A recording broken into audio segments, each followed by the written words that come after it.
소통이 중요한 게 아니고 우리 교계도 소통이 굉장히 중요하다 생각을 하게 됩니다. 우리 교회가 사회와 소통을 하고 또 시대와 소통하고 더 나아가서 역사와 소통할 수 있는 그런 교회가, 그런 기독교가 되었으면 좋겠다 하는 바람을 평소에 가지고 있습니다. 이번 센스 조사, 이번 리서치 결과를 보면서 저도 굉장히 그 다행 안도의 한숨을 쉬었던 부분들이 기독교에 대한 이미지가 너무나 안 좋았기 때문에 성장은 고사하고 정체 내지 퇴보 당연할 것이다 생각을 했었는데 오히려 조금이나마 개신교가 더 성장한 그런 결과가 나와서 굉장히 의외이면서도 반가웠습니다.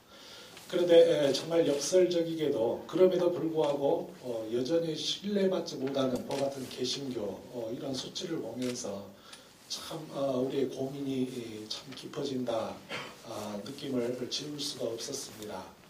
왜 그럴까? 사람들이 교회는 계속 출석을 하면서도 기독교에 대한 이미지는 굉장히 부정적으로 가지고 있다. 도대체 이것을 어떻게 해석하며 어떻게 극복해야 되는가?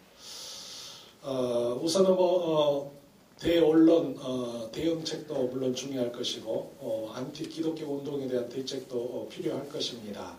또 우리 교계에서 행하는 것과 같은 선한 사회봉사 그런 홍보라든지 여러 가지 그런 것이 필요할 것이다. 근데 그보다 더 중요한 것은 우리 스스로 우리들의 모습을 좀 정확하게 인식을 하고 반성하는 것이 필요하지 않을까. 어떻게 보면 목사님들도 목회자들에 대한 그와 같은 비판들이 너무나 많았기 때문에 목회자에 대한 인식도 저조차도 별로 그렇게 기대를 안 했었는데 데이터를 보면 우리가 생각하는 목회자, 종교 지도자에 대한 그와 같은 반응도 수치상으로는 훨씬 생각 밖으로 더 좋았다. 그런 느낌을 갖게 됩니다. 현대는 이미지 메이킹 시대라고 하는데 실제가 어떤가 하는 거 그게 중요하다기보다도 있는 그것을 우리가 어떻게 인식하고 있는가 하는 그것이 어쩌면 현실일 수가 있는 것입니다. 그런 면에서 보면 우리 기독교가 이미지 메이킹을 잘 못하고 있다고 하는 것이 그것이 사실은 현실을 굉장히 왜곡시키고 또 피해를 당하게 되는 그런 측면들이 있기 때문에 어떻게 우리가 신뢰받지 못하는 기독교 이 멍에로부터 벗어날 것인가 노력을 좀 많이 해야 될 거라고 생각을 합니다. 예를 들어서 우리 기독교가 우리 스스로 반성하면 기독교가 굉장히 폐쇄적이지 않는가 그런 생각을 하게 됩니다. 우리가 시작성서를 보면 아브라함과 다윗의 자손 예수 그리스도의 세계라 옛날 성경이 그렇게 되어 있습니다. 아브라함과 다윗의 자손 예수 그리스도의 세계, 우리 기독교인들은 또 하나의 세계를 가지고 있기 때문에 그게 신앙의 세계죠. 어떻게 보면은 특별히 목회자도 그렇고 열심히 있는 성도들도 그렇고 이 삶의 그와 같은 그 틀 자체가 신앙의 세계 속에 살아가기 때문에 그렇기 때문에 사회와 소통에 굉장히 취약할 수가 있다. 그런데 또 한편으로 보면 교회의 존재 자체가 이 세상 속에서 세상을 구원하고 변화시키고 섬기는 것과 같은 것이기 때문에 이 세상에 대한 것과 같은 소통의 끈을 놓아서는 안 되는데 하여튼 그 긴장 관계 속에서 기독교인들의 것과 같은 정체성들을 우리가 잘 노정을 시켜야 될 것 같다. 그런데도 불구하고 우리 기독교인들이 일반 사회에 대해서 갖는 그 폐쇄성이 굉장히 강합니다.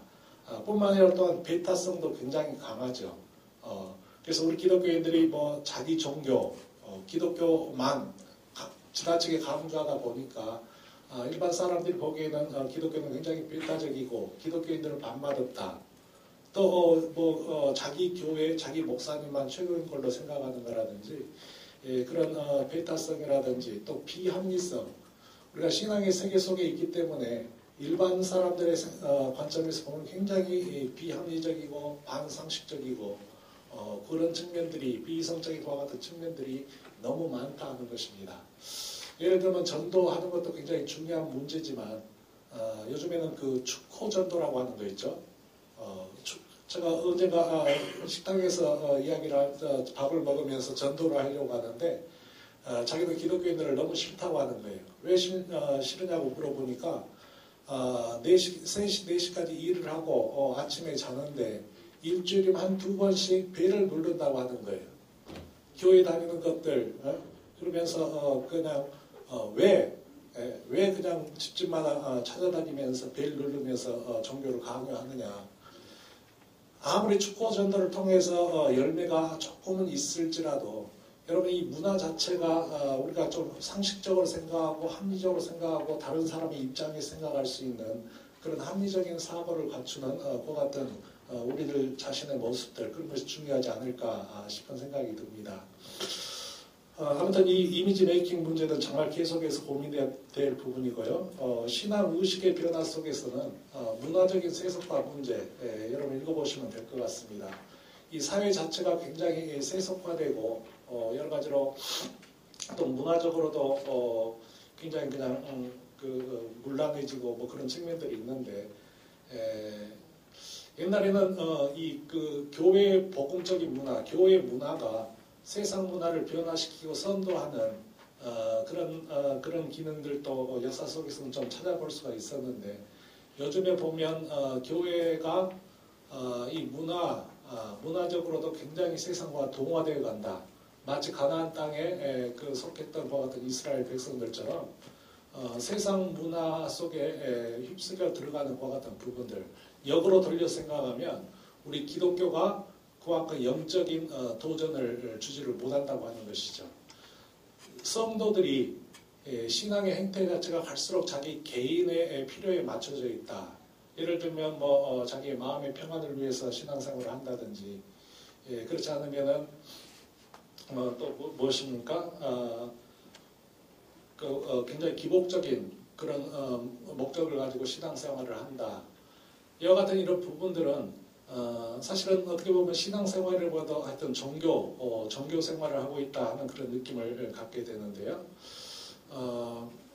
교회가 세상 문화와 도전할 수 있는 그와 같은 복음적인 문화, 영적인 그와 같은 파워 이런 것들을 갖지 못하는 그런 부분들에 대해서 심각하게 목회자들이 좀 고민을 좀 해야 되지 않을까 싶습니다. 신앙이라고 하는 것은 복음을 위해서 하나님의 뜻을 위해서 하나님을 위해서 우리 자신을 변화시켜가는 것이 그것이 바로 신앙인데 반대로 목회 자체가 성도들의 필요와 성도들의 그와 같은 정서에 맞춰서 그런 식으로 이제 목회를 하게 되면 성장은 해 나갈 수 있을지는 모르겠지만 결국에는 그것이 결론적 궁극적으로는 교회가 함께 망하게 되는 그 같은 부분이 아닐까 싶은 생각이 듭니다. 그냥 목회자 부분 제가 굉장히 관심 있게 봤던 그런 부분들인데요. 이 목회자 부분들을 목회자 문제를 개인적인 차원이 아니라 구조적인 차원에서 우리가 봐줘야 된다고 생각합니다. 특별히 한국 교회의 가장 현안 중에 하나가 양극화 해석인데요. 사실 사회적으로 그 편차가 많은 그와 같은 사회의 그 현실보다도 교회 안에 목회자들과 같은 실태, 교회의 실태는 더 편차가 크다고 생각을 합니다. 양극화가 더 천차만별이라고 하는 것이죠. 그래서 이번 조사도 굉장히 그 참신한 부분들이 많습니다. 목회자 부분을 따로 그 조사를 하고 오피니언 리더 또 목회자 그 안에서도 성장하는 교회 유형별로 이렇게 나눴는데 사실은 이 유형별로 나눈 이 조사만 가지고도 부족하다 생각이 듭니다. 개척교회라든지 작은 교회의 실태하고 중형교회의 실태하고 대형교회의 실태 혹은 또 지역별로 보면 농어촌 교회와 대도시 교회 이걸 따로 조사를 해보면 그 편차는 정말로 어마어마하게 크게 날 겁니다. 근데 이걸 평균을 해버리면 현실이 제대로 반영되지 않는 그런 같은 부분들이 있거든요. 성장하는 교회, 정치하는 교회, 감수하는 교회 이런 틀뿐만 아니라 보다 더 구체적으로 작은 교회라든지 중형교회, 대형교회, 또 농어촌 교회, 또 도시교회 이런 다양한 형태의 것 같은 분류를 통해 가지고 그 유형별로 조사를 해가지고 어떤 결론을 내게 되면 보다 더 정확하고 유용한 자료가 되지 않을까 싶은 생각을 하게 됩니다. 마지막으로 제가 한 가지만 말씀드리고 싶은 것은 아까 지영훈 대표도 말씀하셨지만 일반 사람들보다 개신교인들이 훨씬 보수적입니다. 또 그 성도들보다 목회자들이 훨씬 더 보수적이라고 이 수치가 나와 있습니다. 여러분 그런데 그 언론의 그 기자라든지 되게 이 사회를 이끌어가는 오피니언 리더들은 대개 보면 보다 개방적이고 진보적인 성향의 사람들이 많습니다. 그런 면에서 바라볼 때 교회가 보수적이고 또 목회자들은 더 보수적이다. 그 목회자들이 또 성도들에게 그 던지는 메시지, 또 성도들이 그 목회자의 영향을 받아서 하는 사고, 뭐 이런 것들이 계속적으로 폐쇄적이고 비합리적이고 또 독단적인 보수적인 특권 기득권적인 그런 틀 속에서 한국교회가 계속적으로 진행이 되어 간다고 하면 그러면 조금 한국교회가 소망이 없지 않겠느냐.